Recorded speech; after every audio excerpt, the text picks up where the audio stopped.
Она всегда знала, что их любовь особенная. Они встретились юными, два сердца, бьющиеся в унисон, два взгляда, потерянные друг в друге. Он – художник, полный страстей и мечтаний. Она – его муза, его вдохновение, его опора. Их жизнь была полотном, на котором они вместе рисовали яркие картины счастья. Но жизнь, как известно, непредсказуема. С годами страсть утихла, уступив место привычке и рутине. Оба погрузились в работу, в воспитание детей, и казалось, что их любовь растворилась в повседневности. Однако, глубоко внутри, они оба жаждали тех искр, что когда-то так ярко освещали их путь. И вот, в их тихую гавань ворвалась буря. Он, уставший от однообразия, нашел утешение в объятиях другой женщины. Сначала она замечала лишь небольшие изменения в его поведении. Он стал более отстраненным, часто задерживался на работе, стал внимательнее следить за своим внешним видом.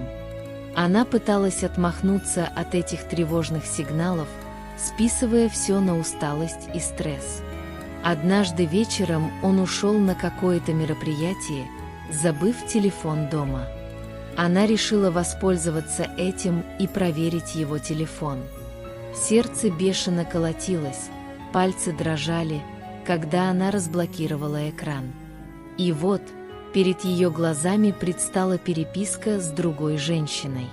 Нежные слова, обещания, планы на будущее – все это было адресовано не ей. Мир вокруг нее померк. Она чувствовала, как земля уходит из-под ног. Слезы хлынули из глаз, застилая все вокруг. Она прочла каждое сообщение, словно нож вонзался в ее сердце. Она видела, как их любовь, которую она так бережно лелеяла, разбивалась на мелкие осколки. В тот момент она поняла, что все это время он жил двойной жизнью. Она чувствовала себя преданной, обманутой, опустошенной. Оставшуюся часть ночи она провела в слезах, задавая себе одни и те же вопросы. Как такое могло случиться? Где она допустила ошибку? Почему он так поступил с ней? Утром, когда он вернулся домой, она встретила его холодным взглядом. Он понял, что она все знает.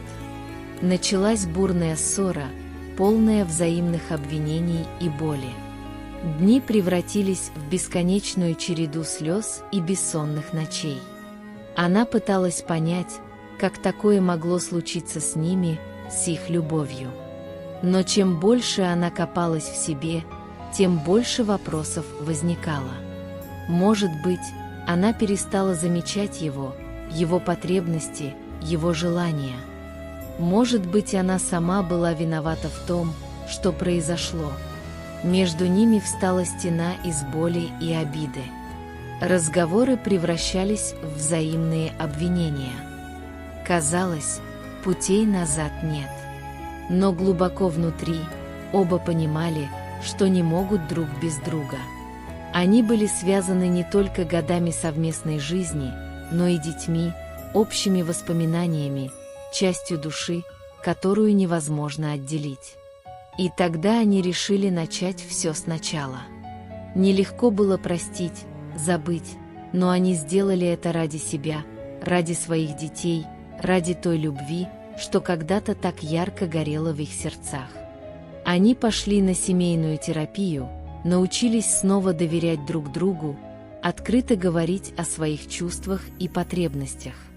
Этот путь был тернистым, но он привел их к новому пониманию любви. Любовь – это не только страсть, это еще и прощение, терпение, умение идти на компромиссы. Это постоянная работа над отношениями, над собой. И хотя шрамы от измены остались, они стали частью их истории, напоминанием о том, через что они прошли и как стали сильнее. Они научились ценить каждый момент, проведенные вместе, и больше никогда не принимать свою любовь как должное. Их история – это история о потере и обретении, о боли и исцелении. Это история о том, что даже самые сильные отношения могут пройти через испытания, но настоящая любовь всегда найдет путь, чтобы возродиться.